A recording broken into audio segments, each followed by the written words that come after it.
Hello.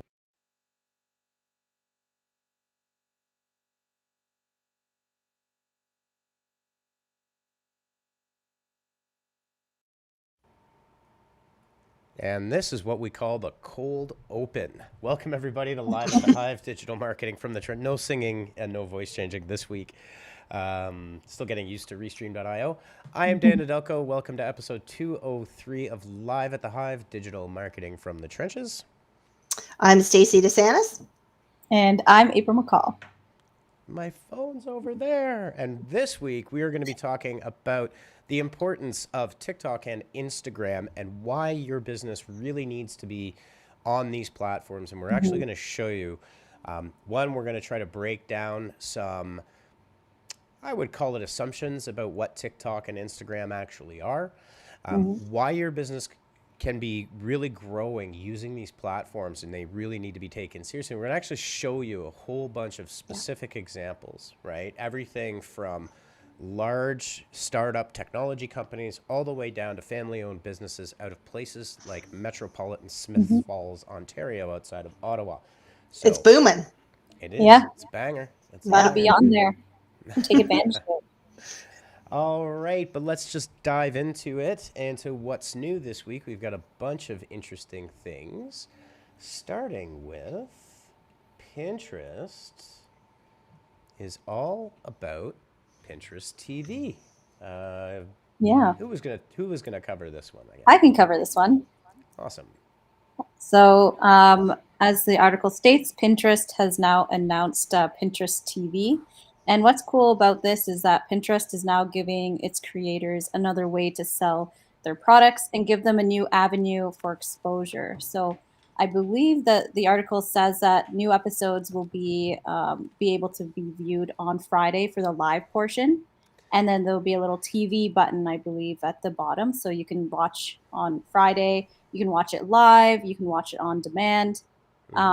And what they're also stating is that users can take advantage of discounts. So if you're on Pinterest TV and one of the brands or creators is airing on this episode, they'll have special promotions, and which I find is pretty interesting to take advantage of.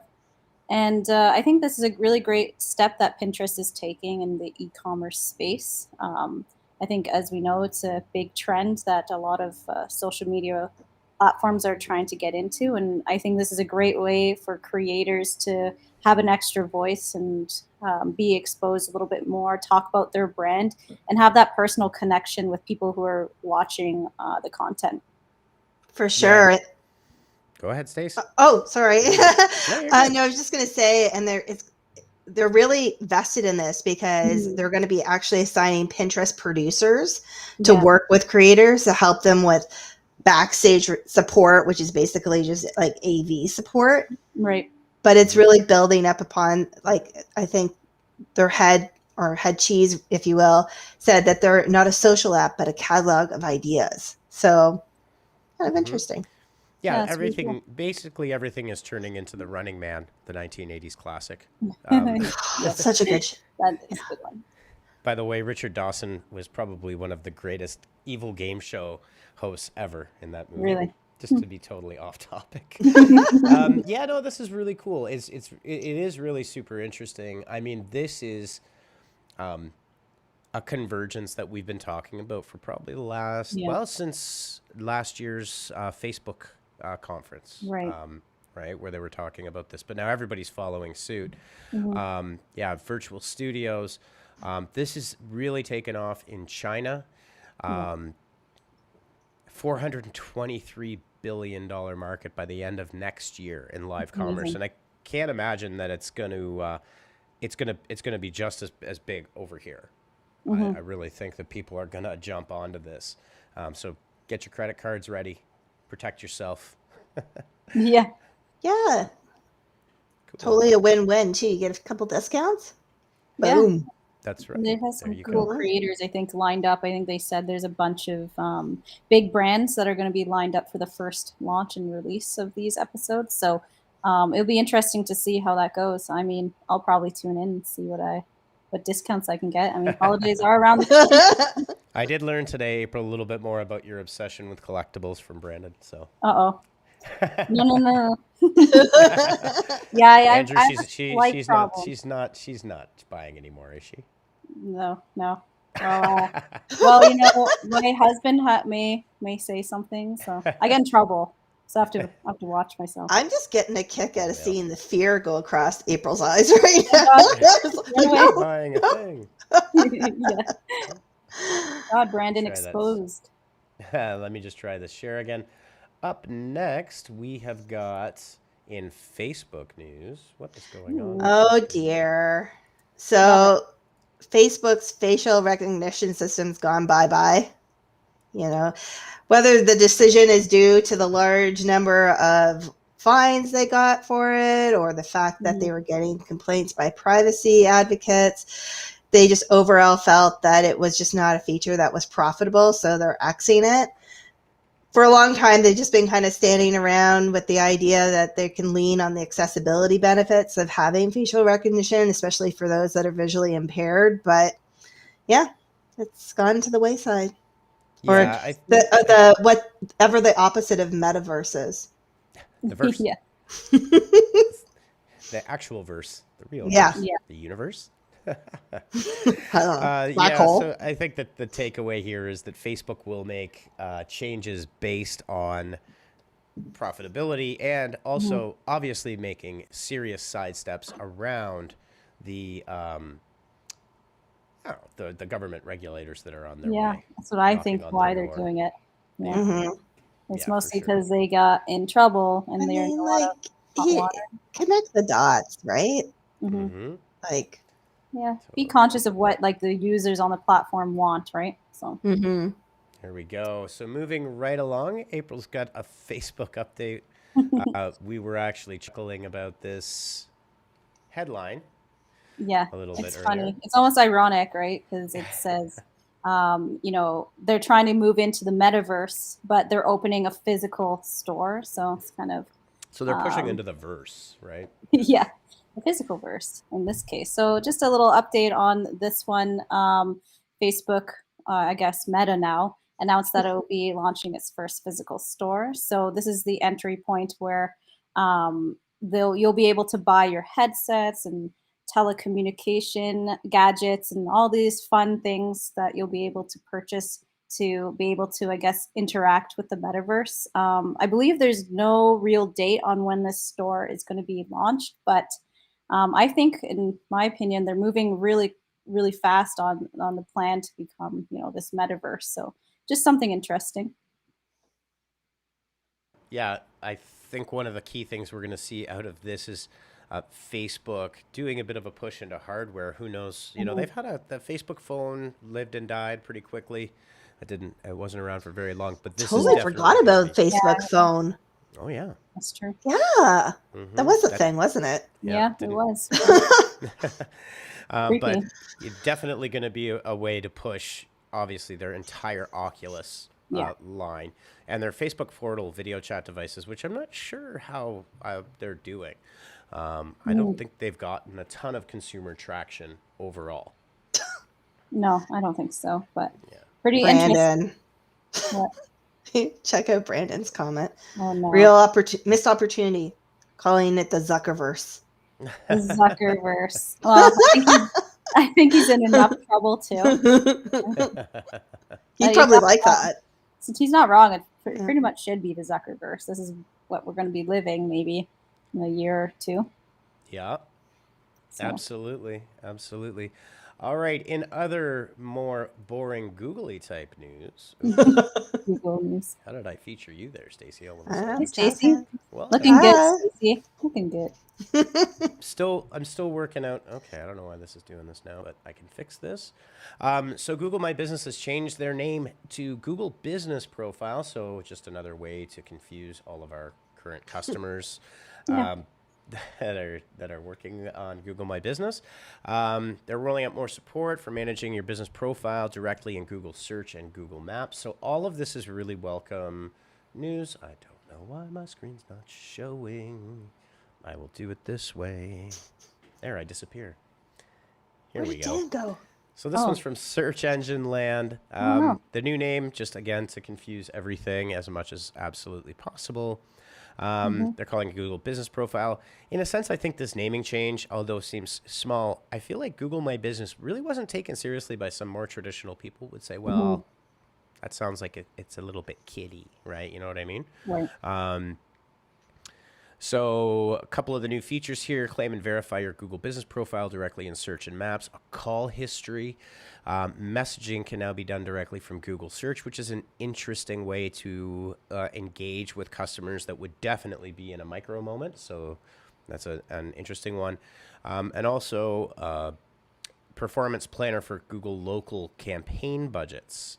So more tools for small business, which realistically is the real driver of Google revenue, right? It's not Right. necessarily the big Fortune 1000 companies. It's all of the smaller companies that are jumping in on this.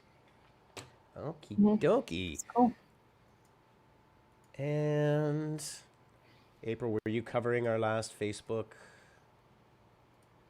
one? Or Apple? There we go. Okay, Oh, I can do this one. I don't think that was me, but we can go through Cool. it. So Facebook is trying Yeah. to jump around Apple's App Store fees with custom subscription links for creators. As you can imagine, well, this was a big one out of what the Epic versus Epic Apple. So Games, Epic Games versus Apple lawsuit calling Apple's App Store a monopoly. This, I can't imagine what this represents for a company the size of Facebook, but skirting 30% is definitely going to be something that's a huge amount.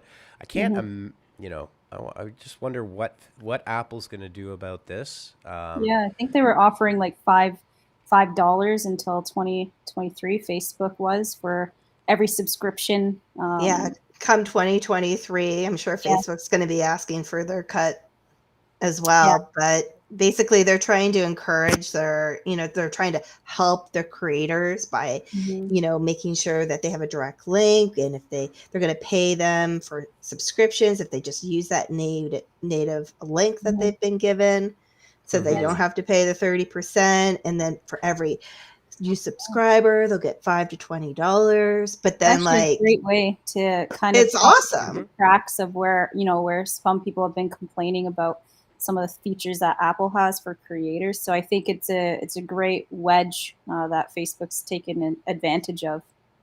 Yeah, so 2023. I think in this particular case, they're using it to get around, but so they can pay creators. So I think there's a nuance to what Apple's argument is. 30%, I feel like it's a huge number. But does Apple deserve a 30% cut of paying out to a creator from Facebook to creator? Apple has nothing to do with that transaction. And so I think what they should do is refine their terms so that they're not taking a cut of every single activity. Yeah. And I know lots of mobile app developers that have had huge issues with the 30% fees on the Apple Store. I was going to say the iTunes Store tax. Or even ways. Oh, it's ridiculous. And even ways to communicate with people through the app, like for additional payment methods. I know they just were saying that the judge, or with that whole Epic Games fiasco, said that they have to be allowed to have users be able to email their customers for additional payment methods, but they're still trying to fight that. So, I mean, Apple world. Absolutely. But again, it's like, this is like the Titans throwing thunderbolts at each other in the sky, right? It's like Facebook and Google, Amazon and TikTok and ByteDance. As a creator, though, if you can leverage it to your benefit, rock on. Sure. Yes. Well, most definitely. And, we live in an era where you've got 23-year-old creators named Jimmy raking in hundreds of millions of, tens of millions of dollars a year in getting more viewership than major network shows do. Jimmy being Mr. Beast, by the way, is what I'm referring to. All right. So that's it for what's new. Today, what we're going to talk about is debunking. I think there's a bit of this that goes into debunking, but this article kind of rolled into my news feed earlier this week, and we were discussing it.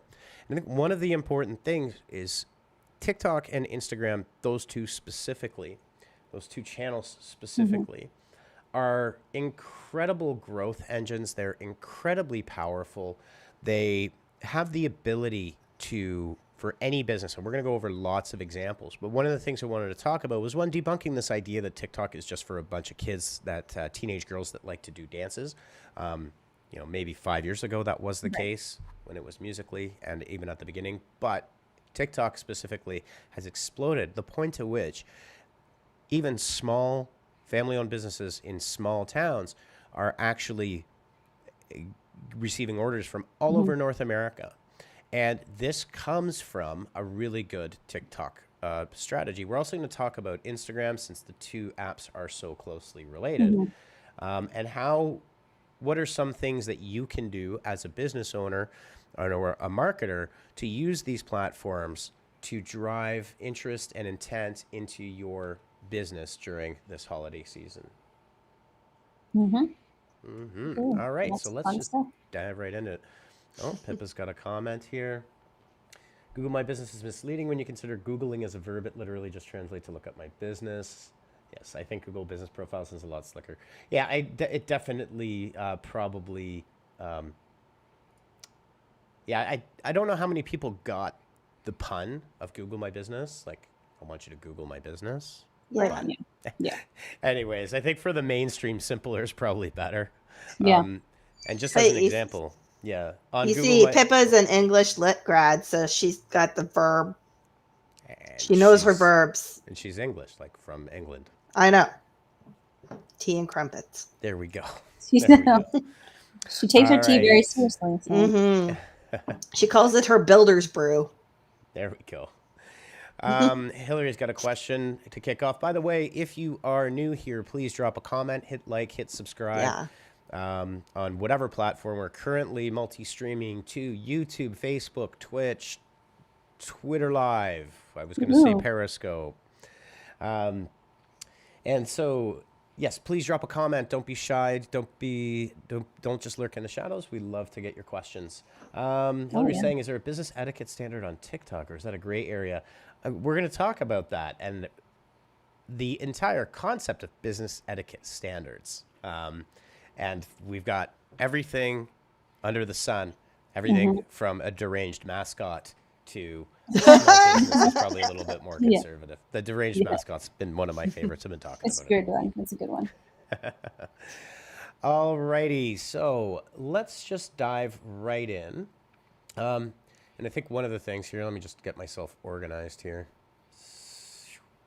See, I really do. I need 3 monitors. It sounds ridiculous. What about the ones behind you? Can you steal one? Well, that's on my Mac. Yeah. Yeah. Gotta juggle things around. Yeah. We'll just limp along for a little bit. Well, that sounds. We'll get there. Good. Yeah, that's really good. We're really excited because the holidays are right around the corner. So definitely leveraging these social media profiles is going to be in benefit for especially, big, small businesses. But So let me just get our presentation going. But I think just as I get this ready, one of the important things to notice about TikTok in the article I just had were 2 businesses. One's called McMullen's Appliances out of Smiths Falls, which is just outside of Ottawa, but definitely not a huge business. By creating their TikTok accounts and creating good content and building a community, they have been able to really dramatically increase both their exposure, which we're going to talk about, and also drive their sales, which is really what we hear a lot of, right? How am I going to get leads out of that? Do people really use this? How is all this going to work out for me? And the reality is that these platforms do in fact drive and can drive an absolute ton of business. Okay, there we go. Yeah, just like what you were saying, like TikTok is not Musically anymore. It's not for 15-year-old girls dancing and singing, I guess, karaoke. It's a lot bigger than that now. Mm-hmm. Absolutely. So I'm just going to turn this on as this thing loads up ever so slowly on my screen. There we Getting go. there it is. All right. So yeah, we're heading into the holiday season, and I think it's really important that you're turning your planning, even if it's napkin on the back of a napkin planning. Um, the social media needs to be a huge part of your mix because that is just literally where everybody is, Yeah. right? And Yeah. we fish where the fish are, and you should be there where people are going to be engaged. To the point about Pinterest TV, live shopping, shoppable feeds, all of these things are really moving so quickly Yeah. that to start now is probably your best way. So what we're going to talk about are why TikTok and Instagram. We're going to have a quick look at those. We're going to talk about how you can humanize your brand. Hugely important. We've got some great examples Yeah. to show you. How you can create content. And one of the important things we'll touch on is finding your superhero story. It's one of my favorite analogies. What's your origin story, right? Are you Clark Kent, right? How do you become Superman? I'm Wonder Telling Woman, that. actually. But Okay, yeah, Diana, Princess Diana on the island, right? Becoming Wonder Woman. I knew I yeah. used a male reference in 2021. Oh, I know. Stace. let's What not the go there. That was heck, from an man? earlier joke. All right. We're going to talk about how small businesses can collaborate and some gift guides, seasonal sales ideas, and how you can build with that loyalty and growth. Yep. All righty. Let's do it. So I think the first thing that we really want to touch on and talk about is the most important thing. Like oftentimes what businesses will do is actually work backwards. So a lot of businesses really don't like marketing because marketing is developing a relationship with an audience. And that doesn't necessarily turn into a sale immediately, right? It takes time, it takes effort to build that engaged community and then to go for the sale. But a lot of businesses are just pumping out ads to cold audiences who don't know them when, we've got the Walmarts of the world, we've got the Amazons of the world. How are you going to stand out against those major brands that are investing so heavily into all of this stuff? Crickets. There we go. It's How back. do we do that? Yeah. All right, so let's jump into TikTok. For those that may not be super, let's see. Pippa's got a comment here. I like TikToks where small businesses call up Karens and share their horror stories. Yes, we will be talking about businesses and Karen etiquette. Some great examples. But April, Stacy, why don't you walk our friends online who may not be that familiar with TikTok? Yeah. Sure. So I would say probably the number one advantage with TikTok and why you should be on there right now is their massive discovery engine. You don't have to, it's not like an Instagram or a Facebook where the algorithm is going to favor an account that has, 200,000 followers or a million followers when it comes to serving the content to other people. And so with TikTok, it's kind of like the Wild West, but it's something that you can definitely leverage, whereby if you are creating content that is authentic, that engages your community, starts conversation, you are going to be rewarded with massive amounts of reach and probably views. And then from there, it's just going to grow. So TikTok is not one of those platforms where I would say that you should do something that's overly branded. In terms of etiquette, I think it should be consistent, but it doesn't need to be something where the video is so polished. We're going to show a couple great examples of how by telling a story or sharing your content in a unique way, you can actually capture someone's attention within the feed and go from there. But it's so easy to get discovered on TikTok right now. It's just, that's probably the number one. Yeah. For sure. Like you were saying, the discovery engine is so powerful. So I know a few people that may have been a little late to the game for TikTok, but once they're on there, they really realize, wow, like all of this content's very tailored to me. So the chances of somebody stumbling upon something of, let's say your business, you're selling something that's within their interest, is pretty high. Yeah, great overview. Don't worry about me, ladies. I'm just zooming in on whoever's speaking. I know, it's like, whoa. And just for anybody that may not be 100% familiar with TikTok, TikTok is a mobile video creation sharing app.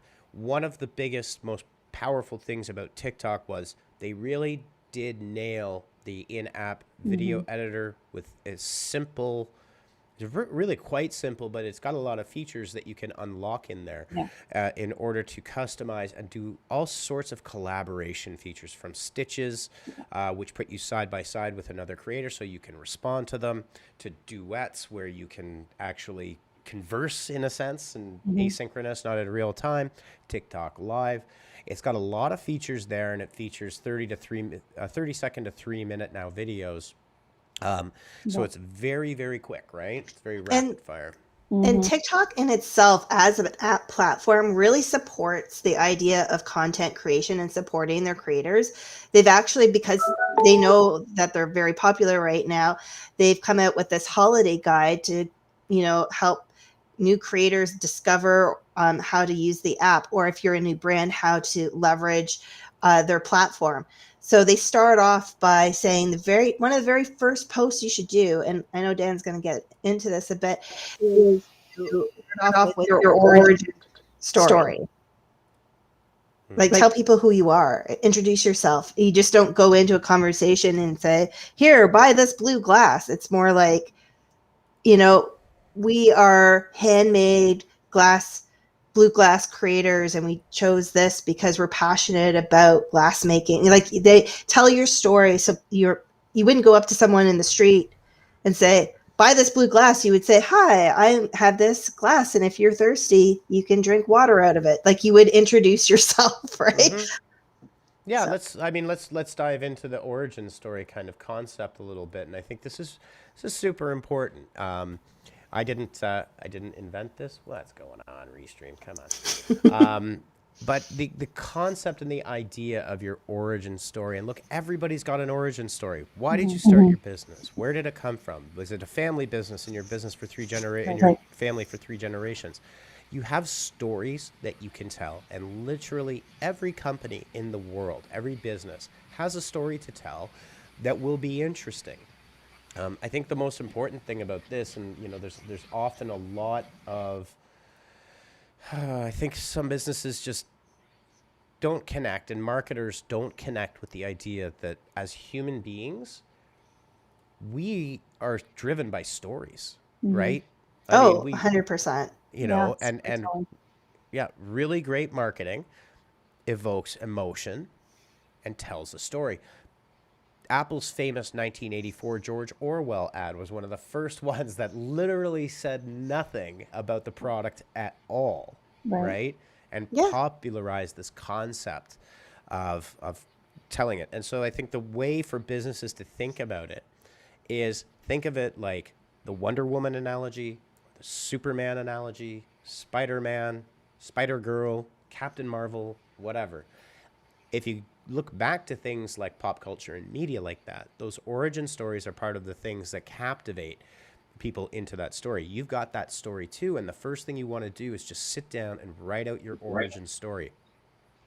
The easiest way for you as a business to really, people say content schedule, what are we selling? Well, the Mark 7 A-4923, that model, that's the model.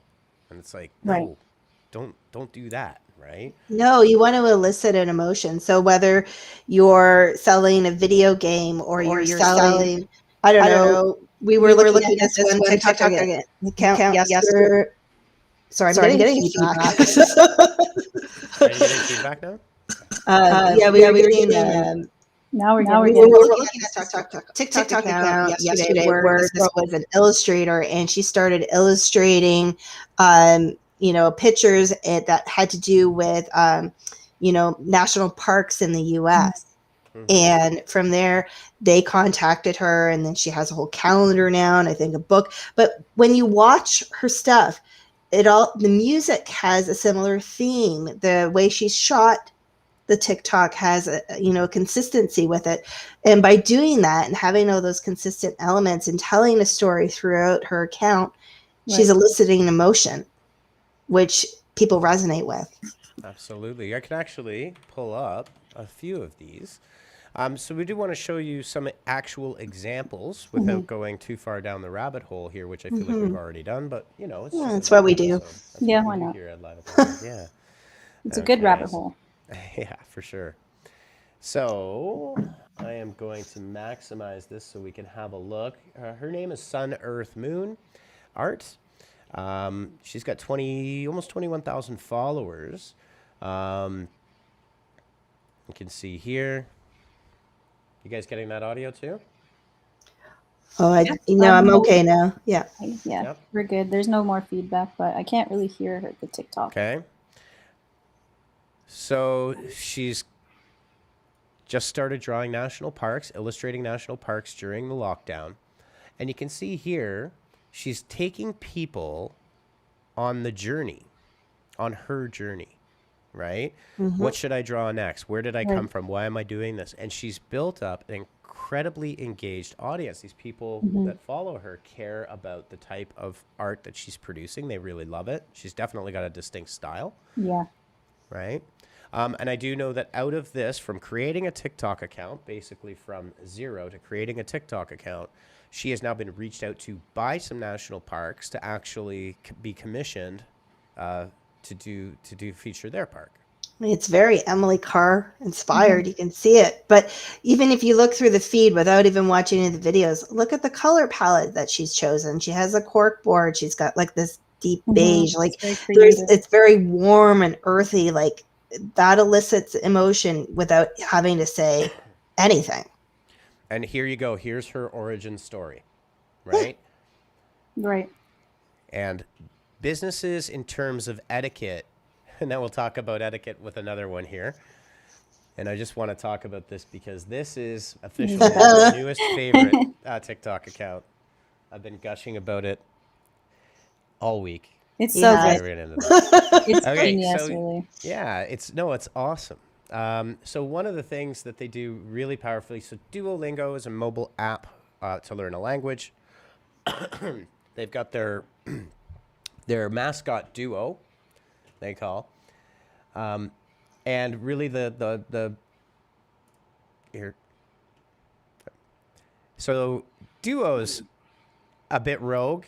He's gone off the rails. He's harassing employees at the office. He's harassing their community if they're not logging in. So Smart Alec replies, lots of fun. And one of the great things about this TikTok account, and I'm not sure if this is the originator of this, but if it is, she's a genius. Okay. So look at the business etiquette. It's totally different on TikTok. It has absolutely, it's like Duolingo's got its own brand. They're very popular. Yeah. But they've integrated something completely and entirely and utterly different for their TikTok account. Oh yeah. Like they're funny, they're engaging, and like you said, like if you look at the comments, like Duo has his own persona that they're following and making comments to people who have said, hey, I haven't logged in a while, and Duo will comment back saying like, I'm watching you. So it's kind of funny. Yeah, and it hooks you. Right? It hooks you, and it makes you want to watch the next one and watch the next one, and you just all of a sudden you've gone through most of their content, right? Yeah. Yeah, totally. And then looking at this one here, when all you can say in French is bonjour, and everybody's cheering. Again, this is a joke about people that, like, I've wanted to learn Spanish for about 15 years, and I still have yet, to kind of take a class. But I think the interesting thing about Duolingo, and you know what, we're going down this rabbit hole, so let's just continue to go down this rabbit hole. Because I think this is an important enough topic for businesses starting on social is what Duolingo has done here that is really ingenious is they've identified the pain points in their business, right? The pain points in their business are quite simply user retention because the users are downloading the app, but maybe they're never completing Right. a full lesson. And this is actually reaching a huge number of people. And they're solving their own pain points because it's keeping people engaged, and people are being harassed by Duo to go back into the app. And you can see from all of the reactions that this is in fact working out really, really well for them. Oh, yeah. Right. It'd be interesting to see kind of their internal metrics since this TikTok account. Yeah. How much engagement and such, or how many users are using the app, or, it'd be interesting to see that.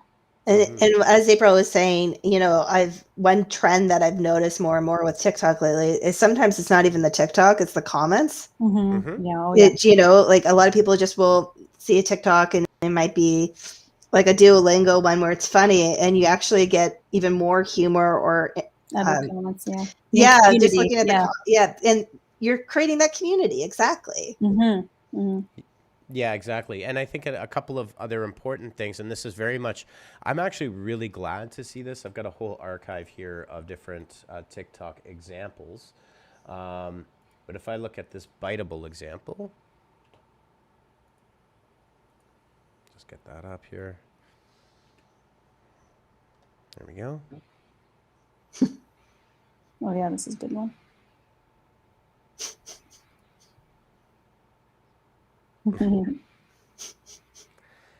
Okay, so Biteable posts this TikTok. This TikTok is 9 seconds long. Okay, it's got 1,000 comments, 98.4K likes, but look at the interesting thing. Headspace brand jumps in, giving some advice. Bitable's coming back. You're seeing brands jumping into comment threads like you've never seen them before. And I think if TikTok has innovated one thing, like you didn't see this. We never saw this with not even on Twitter. No, with other platforms. It was really hard. And, Mama Wendy's. I love that. So it's like, there were some innovative brands that were really jumping out into Twitter and really changing the game. But at scale, what we're seeing here, and it's actually one of the Emily Zuge is her name. She's amazing. She's a genius. Yeah. And I think that's how I spell it. I'm not sure. There it is. Yeah. I think she's one of my favorite TikTokers. Yeah. And just as an example here for everybody to have a look at. So she's actually, I think she really was making fun of design and graphic designers.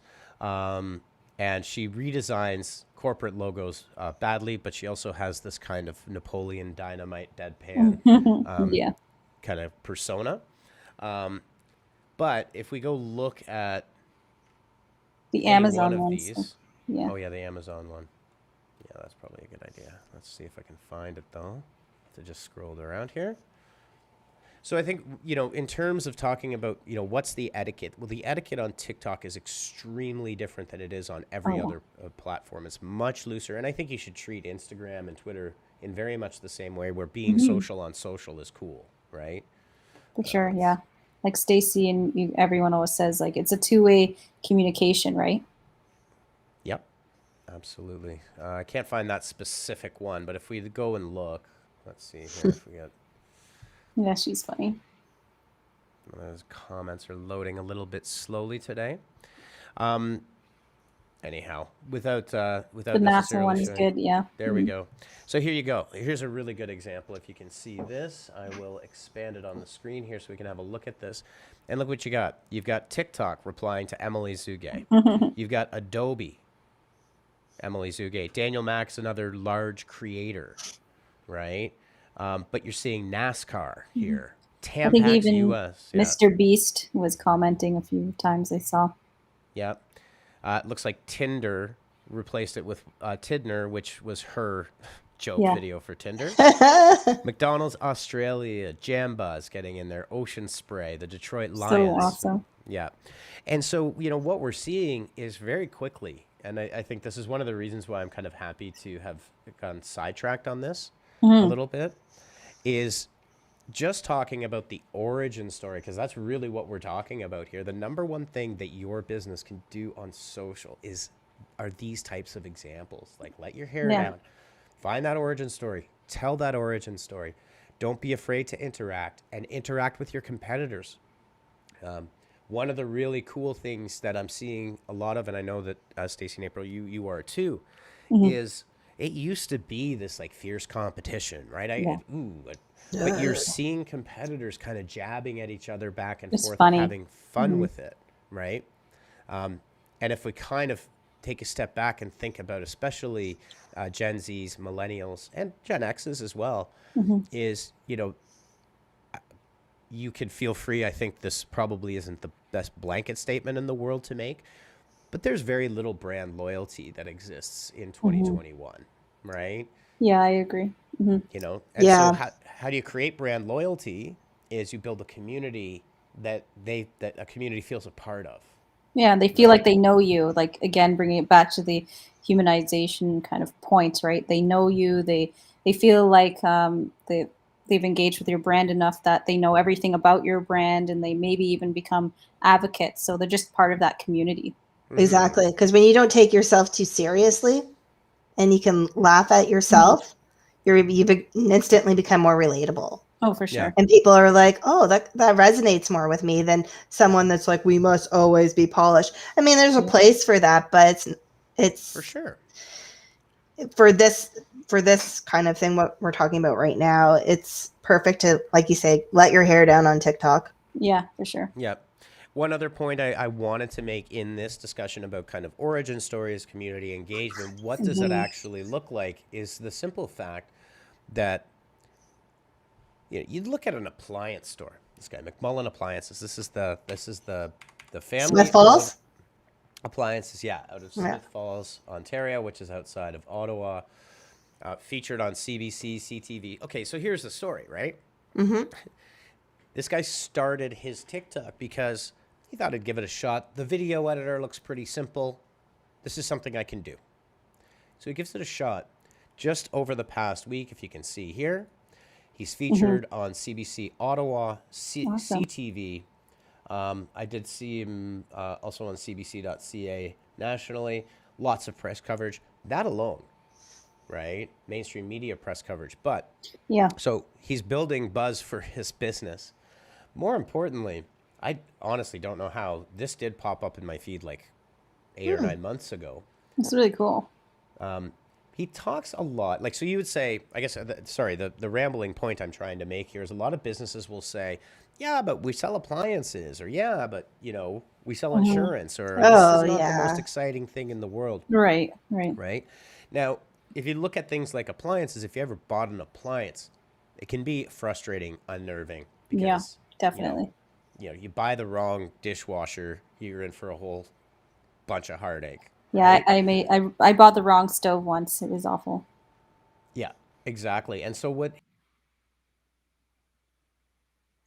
Oh, Oh, did our friend didn't go?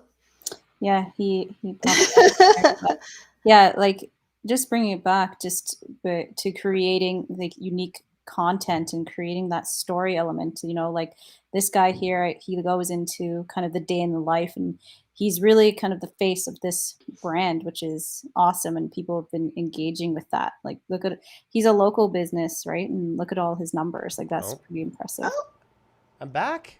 You're hey. back. Okay. Sorry about that. Oh, no worries. So what I was going to say about this is, in that particular TikTok that I started, which probably nerfed my connection a little bit, was he is doing product-centric reviews and education for people that have engaged with him, all about things that people might think are very mundane and very boring. But the boring and the mundane is only boring and mundane until it's relevant to you, and then it becomes super duper interesting. And we call that a micro moment.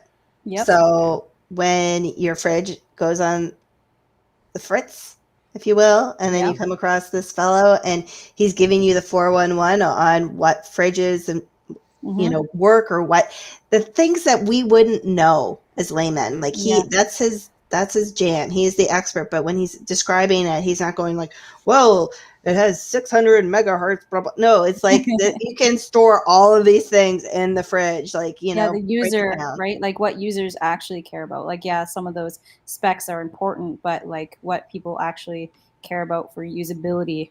How much can I store in here? Can I put my turkey in there Visually and all the other stuff?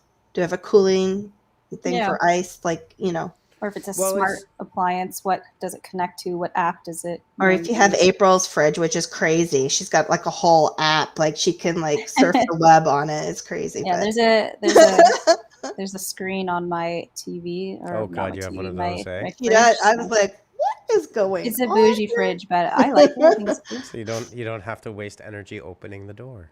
No, exactly. No, she doesn't. She can look right in. It's crazy. It's like I can check the food on my app, and see what I need. Nice. So another example is he's taking older versions and newer versions of appliances, like education experience. One last thing that I'll say about this before we kind of wrap it up, because all we ended up talking about is going down the rabbit hole of an origin story, what the etiquette is on these social media platforms. And I wanted to reinforce the fact that every business can benefit. It doesn't matter what you're in. There's finance talk. If you're in the finance sector, real estate is huge on TikTok and on Insta. Things that you would not think. There are doctors, there are dentists. Jeez. Oh yeah, the doctors are cool. Yeah, like totally. busting myths and stuff and answering people's questions. So it's amazing place to be. Yeah, and you can see that, like I said, the notion that these kinds of creative outlets are solely, the domain of the Wendy's of the world or Ryanair or these big brands is absolutely not true. And the opportunity is that TikTok's discovery engine, we've got so many examples here, but McMullen Appliances, cocktail cards, where the guy that founded that was unemployed and started a Kickstarter, got 130 grand. Like, it literally changed his life. And now a cocktail card. Now he's going on the Today Show. He's going on big YouTube channels. Like, these are things that are very relevant to business today. Like, I might even argue that if you have like a huge corporation or like a larger business, you might run into some headwinds on TikTok, because I've seen some big brand TikToks, and if you look in the comments section, they're getting slayed, like they're getting attacked, and so it's almost better to be the little guy, because everybody wants to root for the underdog, so to speak, and local local especially, right? Yeah, so I feel like some of the bigger brands, not all, but some of them are a little tone deaf with certain things. So because they're trying to stick to that, polished kind of response, right? And a lot of people see right through that. That's not humanizing. That's not, engaging with your community at all, right? Yeah, the one thing I would want to add, that what it really seems like is that the big corporations are getting it. You see Adobe in there, and you saw the NFL football team. I mean, these are multi-billion-dollar companies. They're getting it. And at the other end of the spectrum, the one-person startup, it's like some people have actually minted entire businesses or grown very traditional businesses like McMullen Appliance on a TikTok, because they're open to it, they're agile, they're nimble. That's the ticket right there. Yeah. And try things. I mean, the thing with these is a TikTok is really ephemeral. Like, it comes and it goes, and it will pop up again. But it's certainly, it's one of these things where fail fast. And I think the other last tip about this, in terms of telling your origin story and telling the story, what kind of things you can do and say, is understanding your community. If your community, it probably should be more than 100, but let's just say it is. Be okay with that, right? Continue to foster and engage this community. Just to give examples of very large brands that have blown up, oftentimes they're struggling for years to figure out their content, right? To figure out how to do it. So don't be afraid to stumble a bit, to make some mistakes, to try and test to see what works for your community. Exactly. Yeah, agreed. That was probably the biggest rabbit hole we've ever gone down. I think it was good, because if you look at some of the slides, I think we covered like a good chunk of like being creative and humanizing and, engaging your community. So I think it was a good rabbit hole to go down. It was very relevant. Yeah, I think so too. And I think, just looking at some of the examples that we pulled up, you can find really cool, like if a guy with an appliance store can make things interesting on TikTok, you Hmm. can too, Yeah, exactly. Yeah. right? Yeah, Um, that's true. and Because, like you said, appliances may you feel like it might be a dry piece of content, but he's obviously made And it in like fun. Smith Falls, Yeah, right. hello. That's true. You I think one know? thing that's important for marketers to understand if you're in marketing of any kind Yeah. is finding like something is interesting to everybody, Oh yeah. right? It may not be your thing, but there are people like people have interest in specific things and there's always interesting. So find the interesting, fascinating, the exciting thing about what it is that your project, your Hmm. client, your business is doing and what makes it unique. And that's where you double down, Yeah. right? And don't just double down on the product. Go back to the why of it, right? Like, what is it Exactly. solving? Like I said, I always say this is like, you're never shopping for a furnace until it's February and your Right. furnace dies. Yeah, it's true. Then you're shopping real quick, Yeah, when you right? need it Oh the yeah. most, right? In that micro moment. Yeah. Yeah. With a So, sweater on and a jacket. yeah, Yeah. Few exactly. blankets, you know. All right, April. All right, Stacey. Thank you so much for joining, as always. Yeah, of course. Thank you to the teeming masses of millions of viewers. We Yeah, of always course. appreciate Hello, you. everybody. Hello. And we will see you next week for episode 204 of Digital Marketing from the Trenches live at the Hive.